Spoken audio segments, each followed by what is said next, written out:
If you've been online recently, you may have seen our pension adverts once or twice. But did you know that Abacus offers so much more than pensions? We have over 40 years experience, and with over 10 accountants we can provide accounting, payroll and tax planning services. We also have dedicated teams with professionals in company formation, trust and estate planning, funds and family office services. Visit our website at www.abacus.gi to find out more. Thank you for joining us. The purpose of my talk this morning is really just to give a context to what we're doing and what Think Business, Think Gibraltar really is all about.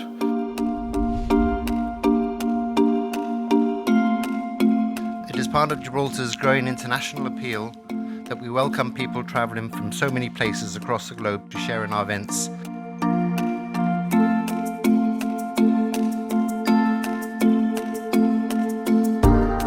Well, I began my remarks today by noting how significant the Gibraltarian insurance market is to the ABI, but more importantly to consumers in the UK.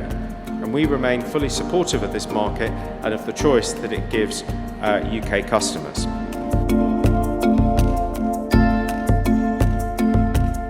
So in the context of private clients, when they're looking at a jurisdiction that is reliable, stable, safe, we think we tick those boxes quite well.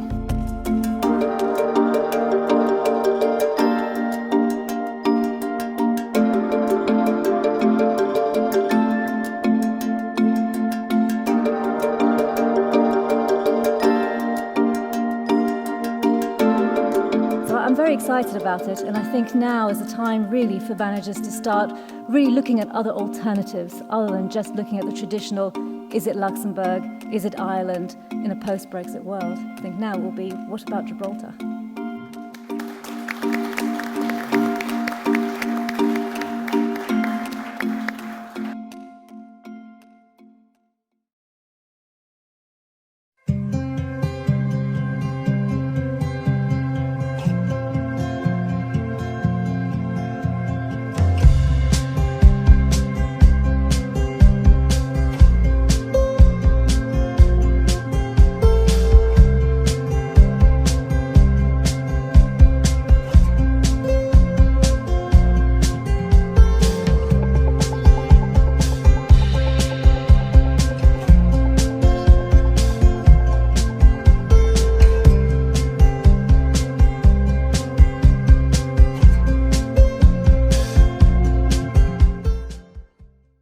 University student competition judging.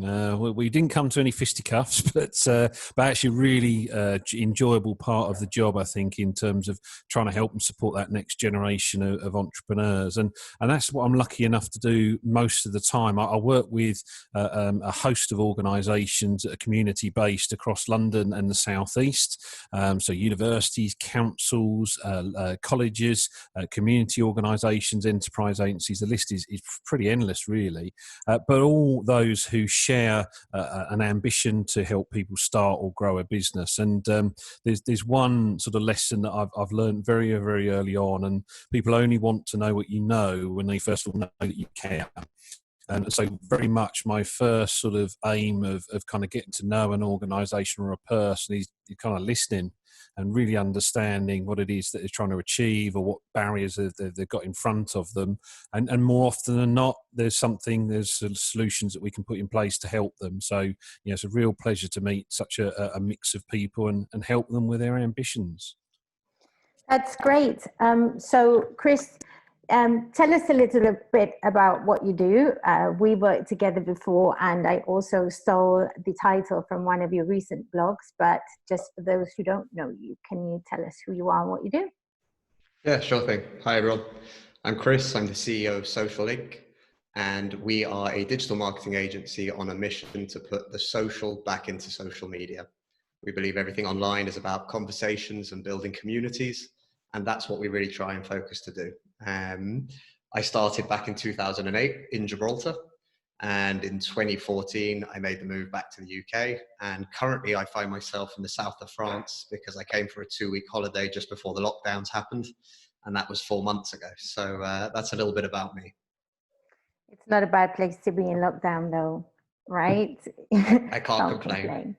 So, Nick, you invest lots of time working with agencies, charities and councils, universities across London, as you mentioned, we met, but you're also an advocate for women in business.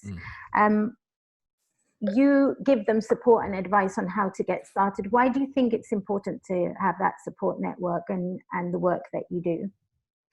I think is that there's a number of reasons. So first of all, no one has all the answers.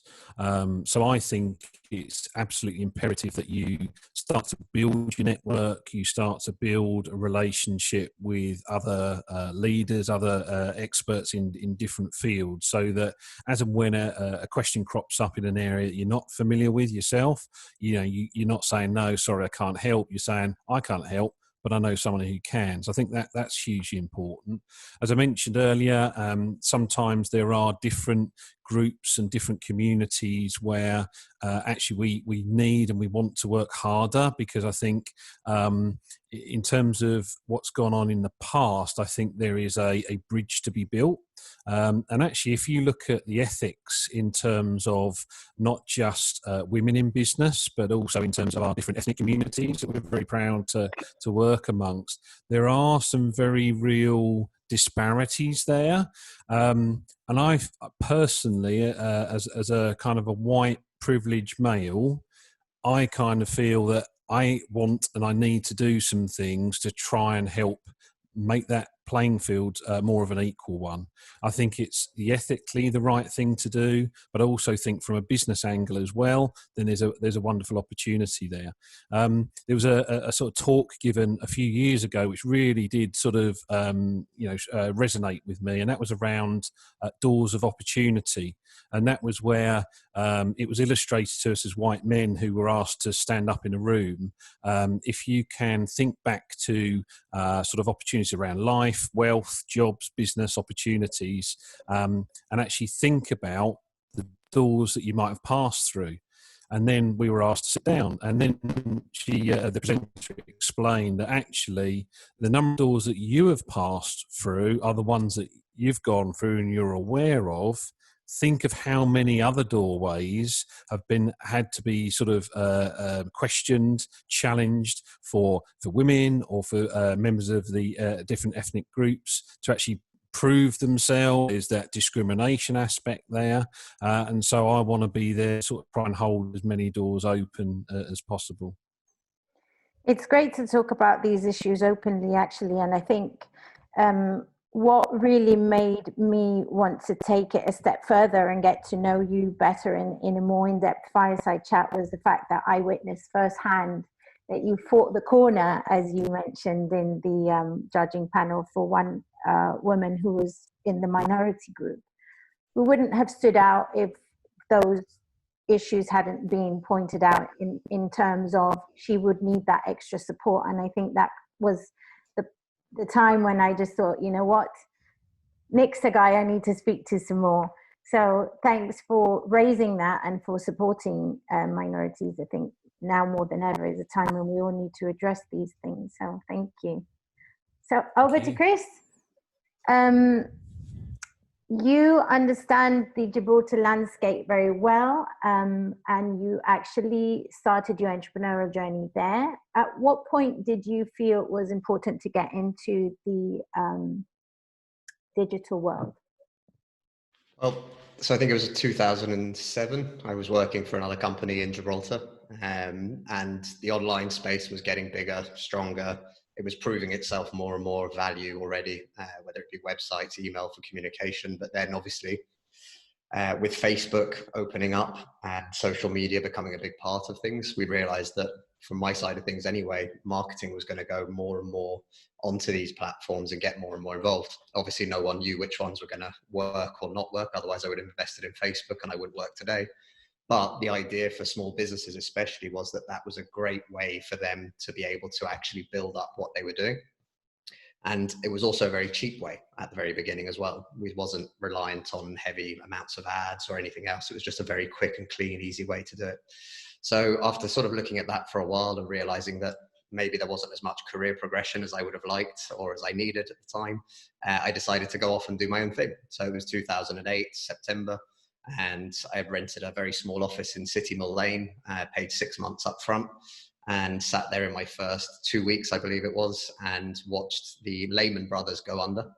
And watch the news talk about this crippling, huge recession, the worst that we've ever seen in our days. So unfortunately, I went through my first initial 3 months of running my own business through the world's worst recession at the time, and came out the other side, thankfully, just about. And then now here we are 12 years later, having developed a fairly decent reputation, I'd say, and still enjoying what we do. That's great. And Chris, you've recently been blogging about changes to your lifestyle in general, which bring benefits to both your professional and your personal sort of habits. Do you think it's important to adopt a healthy lifestyle? And tell us a little bit more about why you've been practicing this new sort of mantra. Yeah, so it's a tough one. It's almost embarrassing to admit that it took me until I was 36 to realize that good health was pretty important. Yeah, ultimately this year, a lot happened since the beginning of the year. And then obviously with these lockdowns happening and everything else, everything just kind of seemed to be snowballing, right? And it's very easy to get lost in and amongst all of this. As part of what we do for the company and what we've always believed and we've always tried to do for all of our clients, we always wanted to help as many people as possible. We always wanted to try and do our best and go as far as we could for our clients.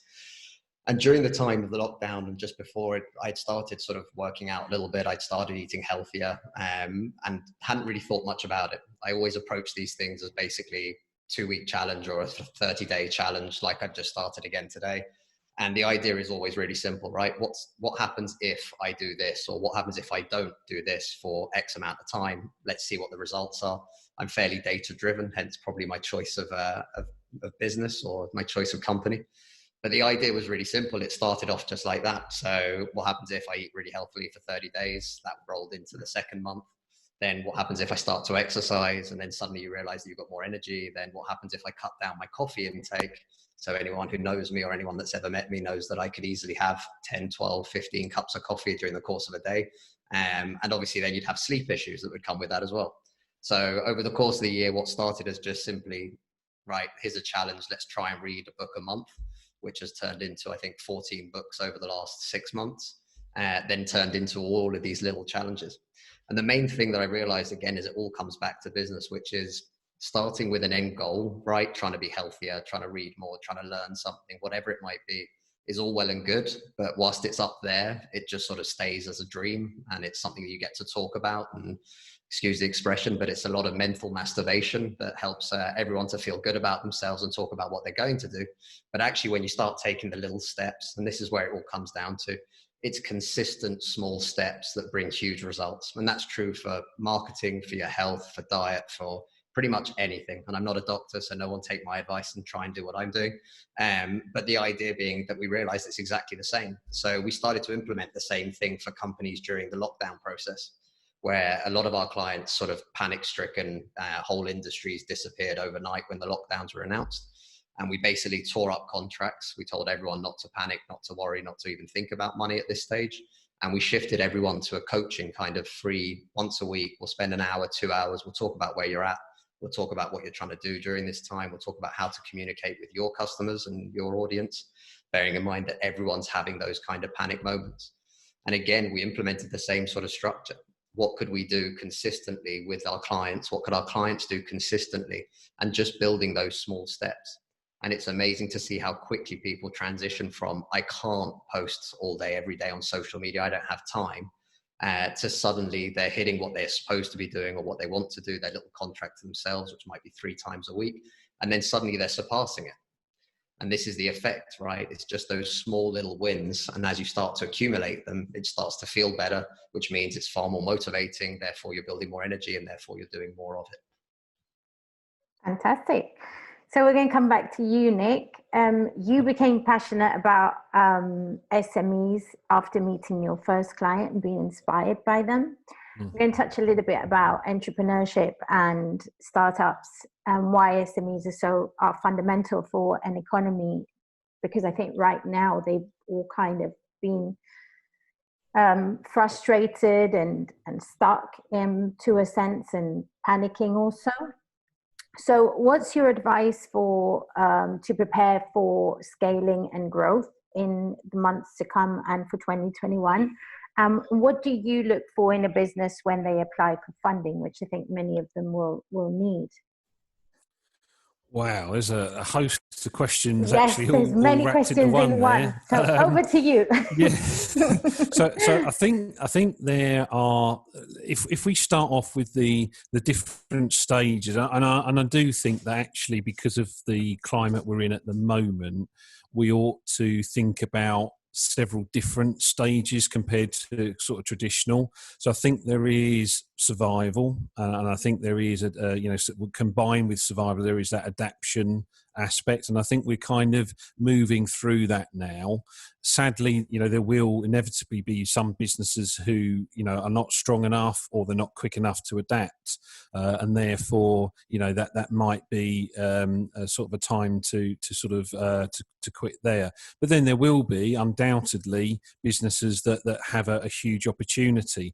So I think a couple of things really. So first of all, in terms of survival and adapting, one of the best tools that we have certainly seen, and we've been working with a number of businesses on, is what's called the Corona Canvas.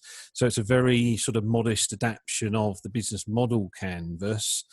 So it's one page, but what it does is it highlights the key questions that under the different segments, if you like, that make up any business. Then these are the questions that right now we need to reflect on. What are the answers facing our customers, our suppliers, our competitors right now? And once we're clear on those answers, it probably means that as a business, we may need to shift.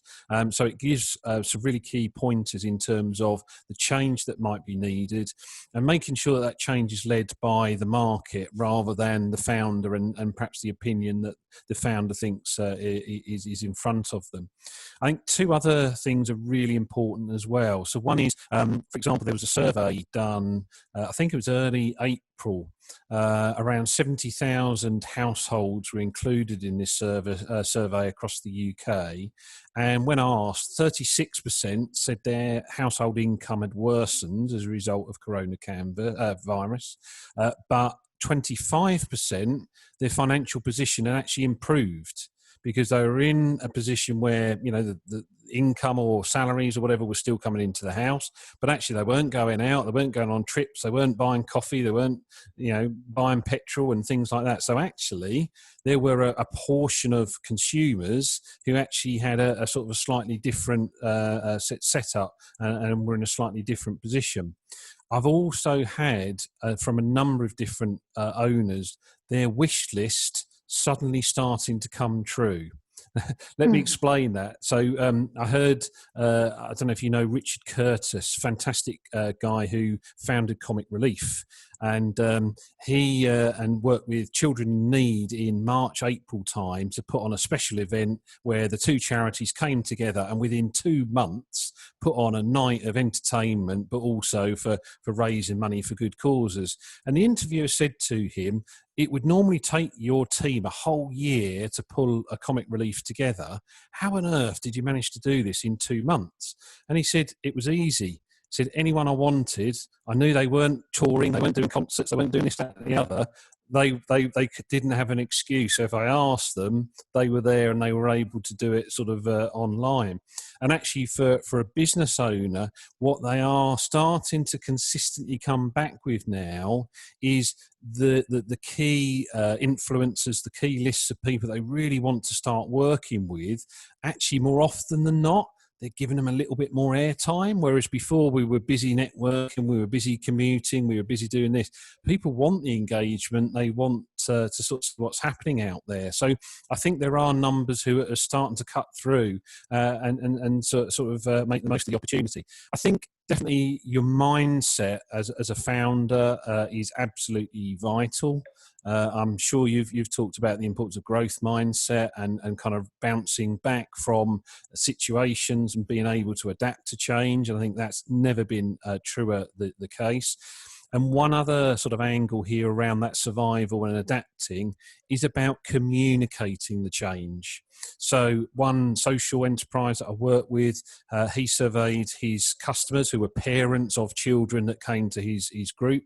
Half of them said, as soon as you're ready and allowed to open, we'll send the kids back. But a third said, we're not sure yet, depends what you tell us about the changes and everything that you've made.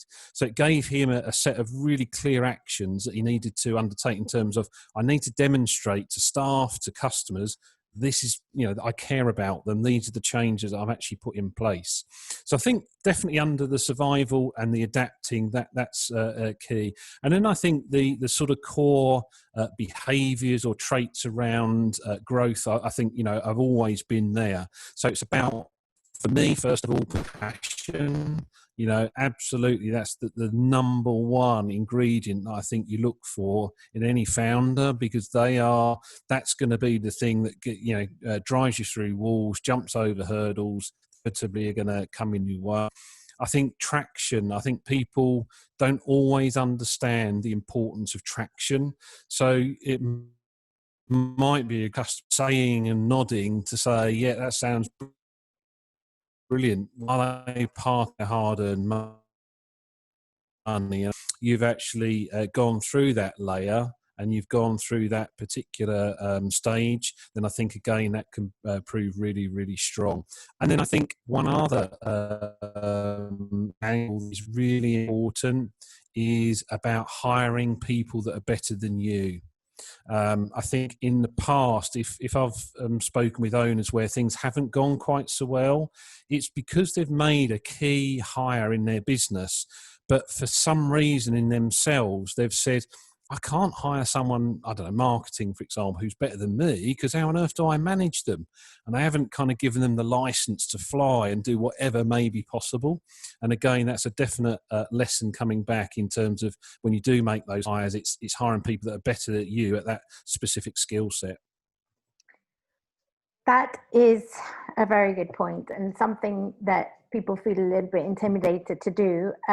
I have to admit that I have been on your Twitter account and nicked your Corona canvas. So I'm going to drop my email into the chat in case anybody would like to receive the photo of the Corona or the image of the Corona canvas. I think it's a very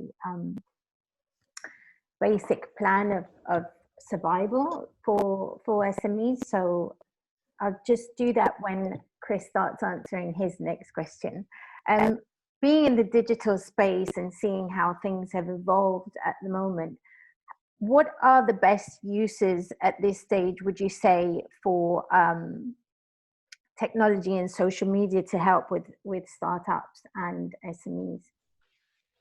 So one of the things that a lot of people always seem to forget, nothing's changed in the world over the last few hundred, even maybe a couple of thousand years. People still have relationships with other people. The only things that have changed is our mediums of communication. And Nick was talking about it a moment ago, right? The founders that have compassion, a high EQ, that have an understanding about what their marketplace is, who their audience are, what they actually want, and who recognize the fact that it's the market that dictates what actually happens to a business as opposed to what the founder thinks should happen. That's what really makes a difference, right? The digital stuff is just the tools. So we have a host of stuff that we can do, and we've been helping local businesses here whilst I've been in the south of France, just happenstancely. A friend of mine who owns a business that's a restaurant, when they were reopening, they're not allowed menus, asking me because they don't know anyone else that technologically does things. So they were saying to me, what are my options, right? So we created QR codes, mobile friendly versions of the menu for them, get that in turn and make sure that it works. The main key point of all of this is, again, you're taking into consideration what that user experience is for your audience. So before any business starts investing, and it happens to us more often than we'd like to admit, but we'll have an initial conversation with a company and they'll say, we want to be on YouTube, we want to be on Facebook, we want to be on Twitter, we've heard about this TikTok thing, make that happen, and Instagram, excuse me. And ultimately we'll sit there and go, right, what are we going to post on all of these things? Who's it for? Who's the audience? What is it you do? Why do you exist as a company? And 90% of the companies, when we first start working with them, cannot answer half of those questions. And that's a huge problem, right? So the best tool and the best use of your time and the best resource allocation is always going to be based on what is it that that person would really actually benefit from. If you put yourself in the shoes, we've been working, for example, with education sector, and basically just after the lockdowns all started to be announced, one of our clients was a little bit panicked. And the first thing is, I'm going to change this event to an online event, and I'm going to send an email to all the head teachers to see if I can get them to come along to the online event and make some money, because I need revenue, because everything's going to shit. And you kind of sit there and go, right, we'll take a step back, right? Put yourself in the shoes of, you're a headmaster. You've literally just been told almost overnight to shut down your school. All the processes that go behind that, thinking about it from a catering standpoint, from groundskeeping, from sports, whatever it might be, everything, then the teachers, then the children, then the parents, what's happening with this, what's happening with that, then all the cancellations for day trips, school trips, whatever it might be, a week abroad for some of the children. Literally, it becomes an absolute mess. So by taking a step back and not just thinking about what you want and what you're trying to achieve, you suddenly actually put yourself in that position of, right, what are they going through? So what we invariably did is we helped them to craft a really nice email to say, just wanted to reach out, touch base to see how things are going for you. These are crazy times, right? And let's have a chat if there's anything that we can help you with. And not in the sense of, is there anything we can help you with? Can I sell you something? A genuine element of compassion, like Nick said earlier, EQ at the highest possible level, so as you're actually interacting with these people on a human to human basis, which is the biggest flaw for 90% of businesses out there. They use digital tools as if they're bullhorns, and they just shout stuff out at people. And it's the worst way to communicate. We wouldn't do it in real life. So why do it there, and why do it online? That's really good. So Nick, I know that NatWest offers a certain amount of business tools to help with your business. And one of the things that they encourage is to use tech as well. Can you tell us a little bit more about the tools that you encourage your customers to use in their businesses? Well, there's a whole host of things. So again, if you think about starting from the get-go, so you're in the early stage, you're thinking about starting your own business, and you're thinking about support that may or may not be available for you locally. We want to, and we do work with a whole host of partners who may be on the ground and locally may be able to kind of bring networking events and things together to help and support businesses. But we know that in every conurbation, that's not always possible. So NatWest has launched a business builder, which is free, and it's a basically really strong program that we've proven, if you like, from our work with our entrepreneurs who we house in 12 locations right across the country. So effectively, we look after and offer the program, the NatWest Business Builder, which is very much aimed at what Chris has mentioned around building your customer persona, very much about building your pitch, understanding exactly what problem it is that you're solving, keeping things really simple, and then key things such as your pricing models, your business model, and then, of course, building your team. So that is a really good, strong initial tool and offering. Then we have our accelerator program, which, as I said, takes in something like 1,000 entrepreneurs every 6 months dotted around the UK, and we offer them coaching, support, workshops. Usual times it would be a co-working space, but obviously we've had to pause that particular part. But most importantly, two ingredients really. So one is bringing a like-minded business community together, because actually together you help reduce that isolation, loneliness, and actually you can help one another to propel yourselves to where you're wanting to go to. And then secondly is the importance of accountability. So we have regular check-ins as part of that offering, whereby there will be a call and it will say something along the lines of, right, when we spoke 2 weeks ago, you're going to do X, Y, and Z. how have you got on with X, Y, and Z? If you haven't done it, why not? Because that can, again, be another sort of wish, if you like, from entrepreneurs, is to avoid that drift that can sometimes happen. It's about knowing that I'm going to be called to account as to whether or not I've done that particular action that I agreed a couple of weeks ago was the really key thing that I needed to make some progress around. So that's the entrepreneurial offering. We have also the NatWest Pitch app. So again, one of the real key lessons for, particularly for growing businesses, is the need to pitch your business at all sorts of different scenarios. So whether it's just a kind of a networking event, or whether that's a more formal pitch to potential investors.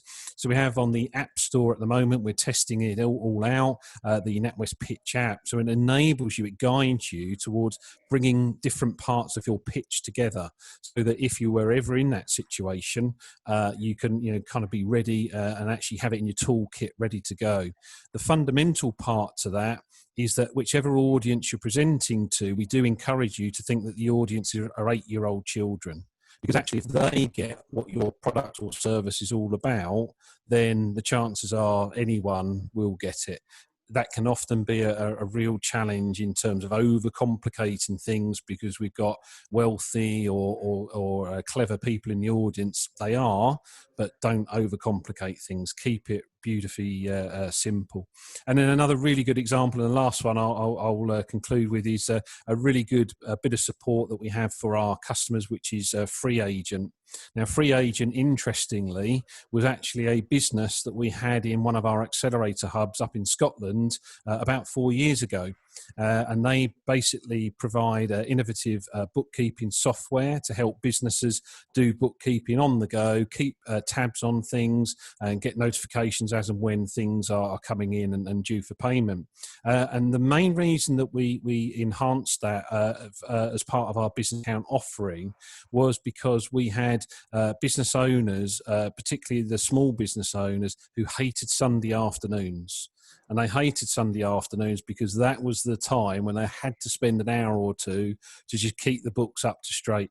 And we said, well, we wanted to do away with that. So we worked with Free Agent, we tested it, we piloted it.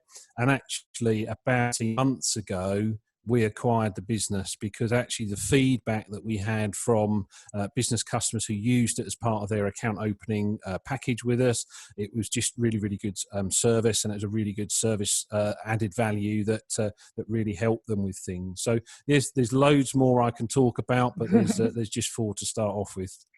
Thank you, Nick. We do have an NatWest Bank in Gibraltar, but not one that offers these type of services, I guess, because of our volume is not enough. But I encourage everybody to have a look at the NatWest business page, because it's really useful, full of really useful information for businesses. So, Chris, just to round up on the marketing and digital side, apart from your blogs and all your other stuff, you also have a podcast. But what would you suggest? What's your advice on how businesses should or could best make use of those tools going forward? Yeah, absolutely. So it's all about consistency, right? So the worst thing that can happen, and again, we come across this a lot, is companies telling us, we've tried video on social media, it doesn't work. As soon as we dig a little bit deeper and you scratch the surface, you'll realize they did one video one time and it didn't work.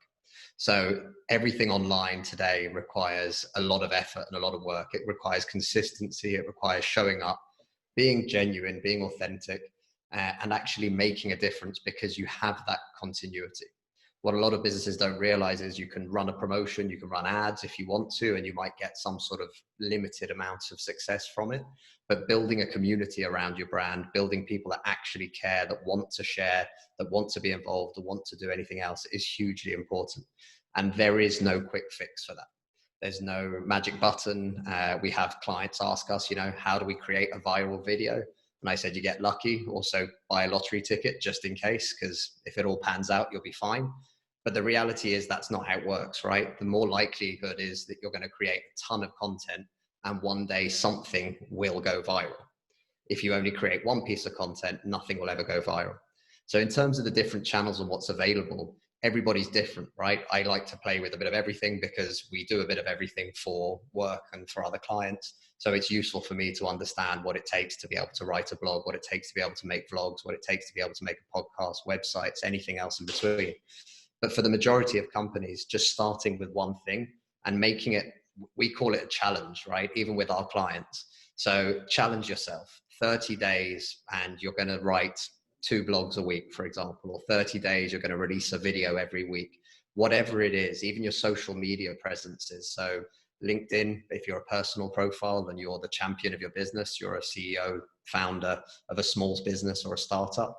Use that in the most effective way possibly. And that is by consistently showing up.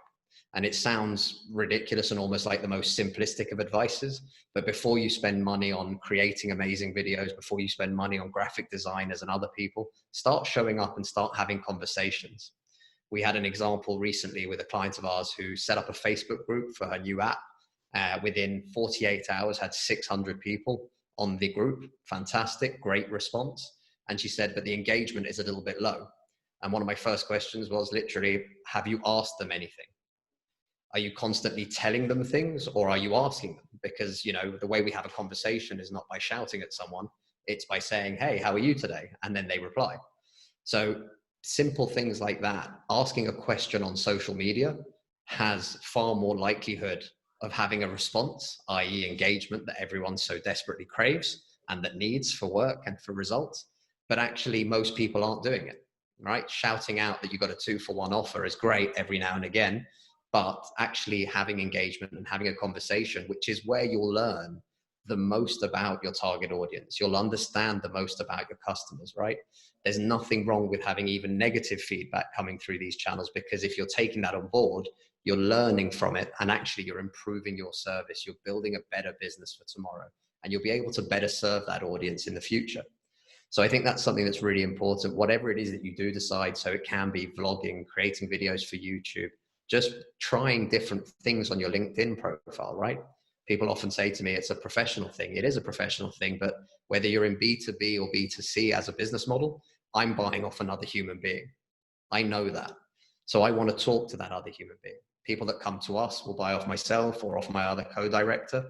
It doesn't really matter. Social link is an added bonus, but there's a human to human element.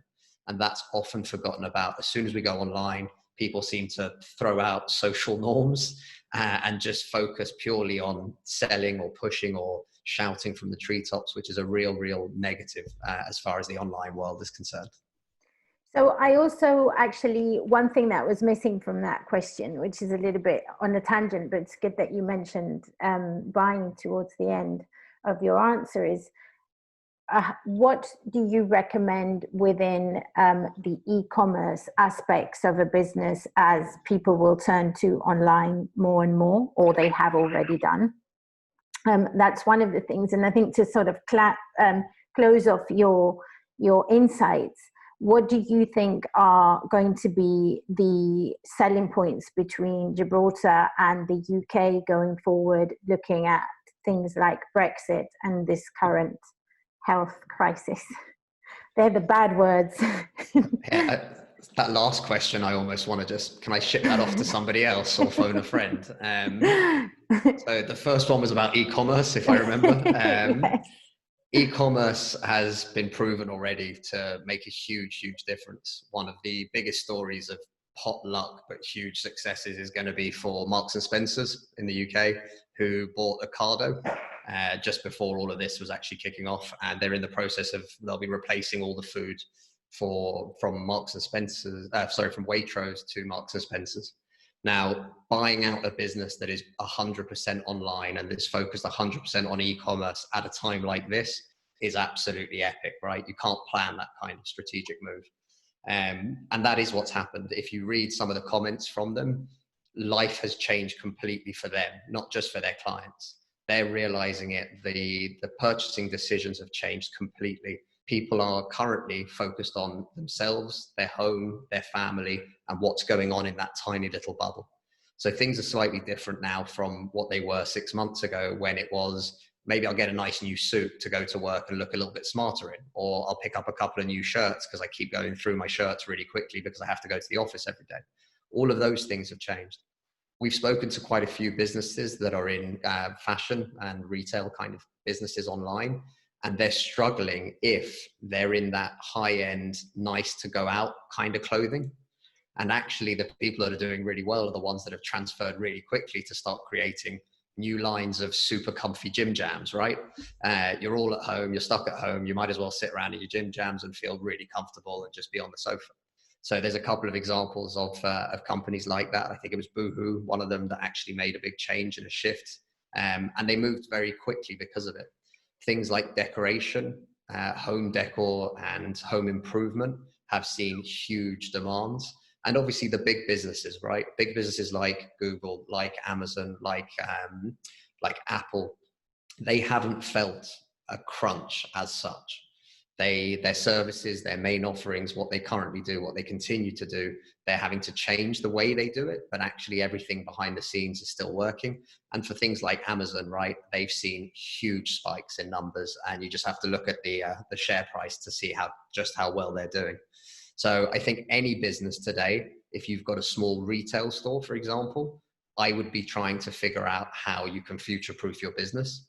I don't think that we're at the end of everything that's currently going on with this health crisis, as you called it, to not use the magic C word.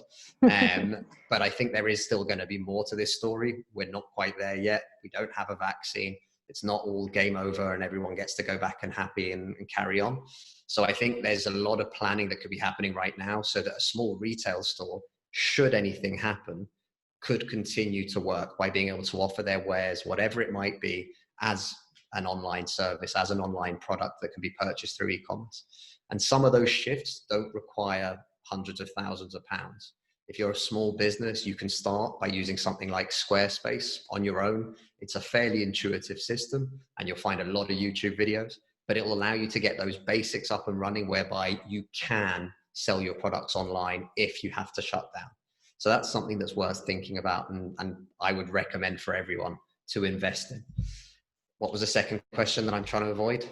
Well, how would you say that Gibraltar can get closer to the UK market in the upcoming Brexit? Gibraltar and UK have always had a very special relationship, so I'm sure there'll be no worries in that one. And I believe the air travel corridor, or whatever it's been called, has now been reopened or will be reopened very shortly. So British tourists that are scared of coming to France in case they get thrown in a hotel for 14 days and not allowed to leave, I'm sure we'll start looking at places like Gib. But I mean, in terms of business, you know, Gibraltar has one sector that really hasn't been negatively impacted over the last 3 months, and that's online gaming, right? That's been a great source for a lot of people that probably used to go to the bookies or a casino and then only had one option. So that's a great side of things. The insurance sector, finance, everything's a little bit up in the air at the moment, but it seems like the world is going to start moving forward and past this and just get on with business as usual, even if it's not usual. So I don't think that there'll be any massive shifts or changes. As for Brexit, I can honestly say in June 2016, it almost hammered us and nearly shut us down after that decision was made. The fact that we're now sat here 4 years later, and I don't think I can give you any insight into it, just the same way as Boris Johnson can't, and neither can the EU or anybody else. No one seems to know exactly what this actually is yet. So as far as I can tell, I'm literally not going to panic or worry about it until I actually see something happen, and then I'll think about it after that. So I'm going to turn it over to you, Nick, with some of your closing thoughts. I don't know that you've ever visited Gibraltar, but we'd be more than happy for you to visit in person sometime so you can get to know us a bit better. But maybe talk us through a little bit about how to open up our businesses to be more UK friendly was one of the things I'd like to get from you. But we also have a Q&A. And some of the audience have been putting questions in a box for both of you. So we'll get round to those as soon as you have answered my last question, Nick. And I'm going to hand it over to Mark Wilson, who's part of the team, and he will be handling the Q&A. Yeah, so over to you, Nick.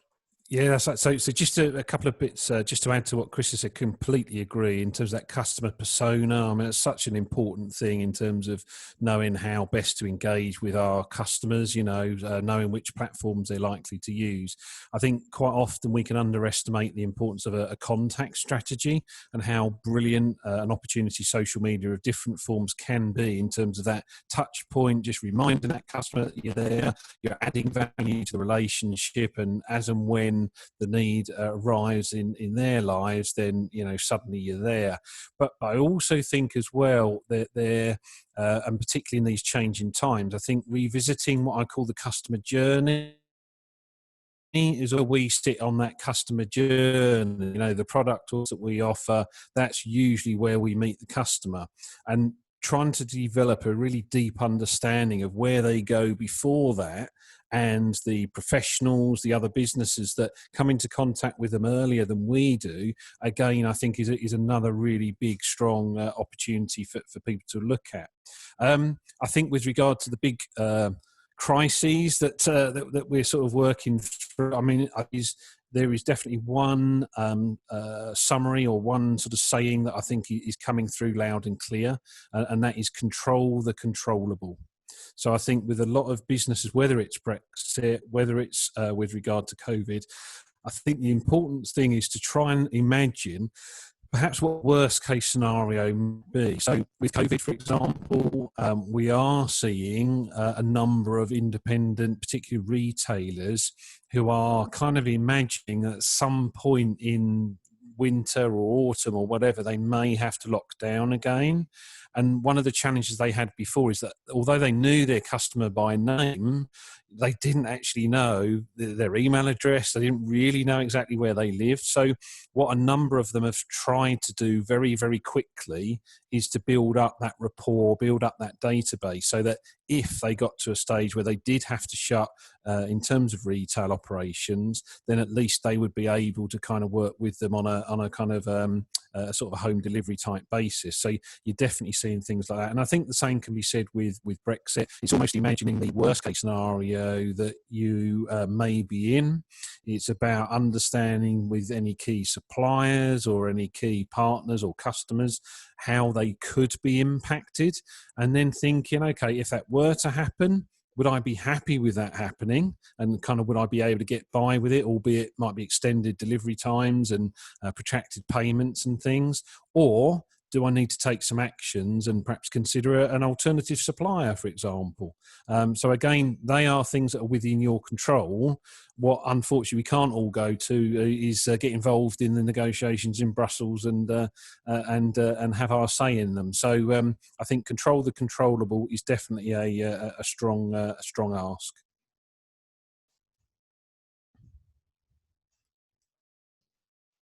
I was muted. Over to Mark with the Q&A then. Thank you. Thanks, Denise. And sorry, my Zoom just exploded a second ago, but I'm back now. Yeah, I've got a few questions come through. First one, while we're talking about social, is for Chris from Paul Estengo. Paul asks, social media is no longer the new kid on the block. How do you see the traditional world adopting social methodology in their sales and marketing campaigns? And are most firms still stuck in the past, paying lip service to real social marketing? Good question, Paul. Thanks for submitting it. I think there are examples that I've had in the past, and I think I may have told some of these stories before online, but going to see a business and them telling me that online isn't the way forward, that's not how people do business, and that even when he's on holiday as a business owner, people will wait for him to come back to then do business with him. I think there's a lot of people that still have a traditional mindset, and I think that's something that is shifting more and more as people realize just how powerful something like this coronavirus happening or other things that do happen in the world that changes everything. The inability to have a face-to-face meeting today has meant that being online, communicating online, and like Nick was saying, having access to who your clients are to be able to communicate with them, to have an audience somewhere, is more important now than ever before. And that's something that I think is going to have to change. In terms of social media no longer being the new kid on the block. Sorry, I had to reread the question. I think social media is still very much a big, big part of any business strategy. And I think if it's not, then it should be. But again, social media is just simply a new channel, the same way as the radio was, the same way as newspapers were when the printing press started. All of these things are still developing and we're still finding ways to use them. But again, everything about your customer, where they can purchase, how you communicate, what sort of details you collect from them, all of those things, like a mail list, for example, is hugely important. In fact, I'd say your mail list would be the most important. It's something that you own 100% and is not subject to change by regulations or algorithms or anything like that on social media, where it's more of a rented audience. So use that, have real conversations. Conversations will lead to conversions. Conversions lead to community, and that's our 3C system. You just keep repeating that, and it helps you to build a business. Thanks, Chris. Another one from Paul. This one's for Nick this time. Nick, given that so much focus is on small and medium-sized business, and in particular those that are somewhere involved in the crypto world, what is the NatWest position on offering banking facilities to these firms? So the crypto world is definitely it's first of all it's a kind of fast moving sector. It's also quite a wide range. There's lots of subsections to it. So we talk about sort of cryptocurrency. There's probably about 30 or 40 different kind of elements that make up that kind of crypto world. As things stand at the moment, because of the lack of regulation amongst the sort of crypto world, then there is a very restricted appetite. So what I would probably suggest is I'll jump onto the Q&A and I'll drop my email address. And if you've got some more specifics around your sector or exactly what it is that you do, then I can sort of see whether there are actually maybe something we can do to help with that. So I'll jump on the Q&A now. Cool. Thanks for that, Nick. And then just to round out, a couple from Dean. So first one's a bit more of a comment, but he's just said that the point Nick made of hiring people smarter than you is a critical component in startups, and founders have to be given support to understand the benefits. And then he finishes with the question, just asks, if a business is a startup, if a business startup is not one that you can support, do you typically refer them to a VC, or do you do something else? Yeah, so again, there's a whole host of businesses in different scenarios. So you're absolutely right. There are often funders or different options that are better placed than we are. So we have to listen first of all and understand where someone is. But give you a classic example. A couple of years ago, with a university graduate looking to build an app. On paper, it looks really good, wants to borrow £10,000 to help him build the app. I couldn't lend that money to him because, one, I didn't know the idea was going to work. Two, I didn't know who he was going to hire. Three, I couldn't see where the repayment was ultimately going to come from. And actually, he's got that liability around his neck. It's easy to spend the money, but are we actually going to get that kind of repaid? So effectively, what I sort of suggested to him was around what I call sweat equity. So this is where actually, if there's a specific skill set that you might need, it's about inviting that person in. And it's not always easy to find the right person, but bring them in as a co-founder. And if they can weave their magic on the area that you need, and you give them a reward subject to certain milestones, then actually it might mean that you can move the business further forward.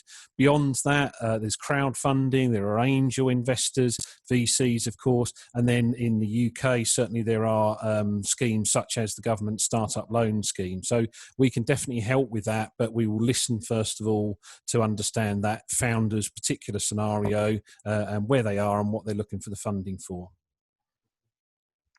So we have one last question for you, Nick, about CBD and medical cannabis space. Is this something that NatWest is going to be changing their position on?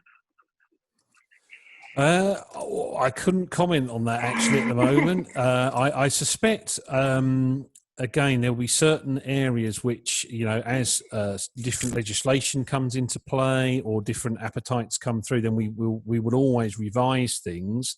But I'll be happy to take that away with that particular question and sort of come back and find out if there's a more up-to-date response. So, yeah, happy to engage on that.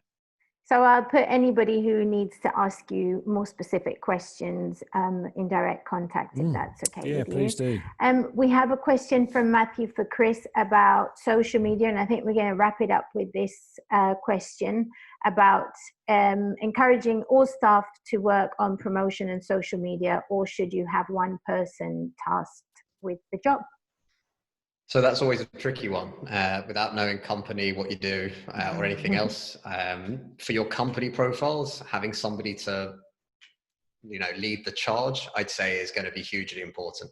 The reason being everything that we've spoken about, really identifying the target audience, understanding your customer persona, understanding the journey, the customer journey, the purchasing cycle, all the parts that basically help you with content creation for your business. The second part would be as well, you know, if you're in financial services, for example, you'll have a regulator that's probably going to be watching over what you say. The wrong person posting the wrong thing can cause all kinds of problems afterwards. So that's something that's definitely worth considering. However, all your staff should be getting involved in social. So that's something that I do wholeheartedly agree with. And it's something that we really try and push for companies to do, is to get the buy-in, because if your staff isn't talking about your business or about where they work, then there's a real chance that nobody else ever will either, right? These people are integral parts of your business. They're integral to how you run the day-to-day, and ultimately everybody knows them. So each of those people has their own network, and that gives you, for example, on LinkedIn, a huge spread. So I think that's something that's really worth considering, and also really worth encouraging. But I'm more than happy as well for anybody with any particular questions or specifics to reach out by email or anything else. I'll drop my email in here. And we also offer a free 1-hour consultation to anybody who wants to talk about marketing in any way. That's fantastic. So just to wrap up, both of you, it's been a pleasure speaking to you today. Thank you so much for joining me. Just quick thank you to our sponsors, Gibraltar Finance, Abacus, and Regis. Thanks to the team in Gibraltar, the Startup Grind, Mark, who's joined us today, and Margaret, the co-director. But most of all, actually, the people who have been on this online event and joined us instead of being at the beach or having a nice drink somewhere, since Gibraltar is already almost unlocked. We really appreciate you tuning in today and hope you enjoyed the session. Thank you guys for joining. Thank you very much, everyone. Thanks for having us. Bye. Thanks.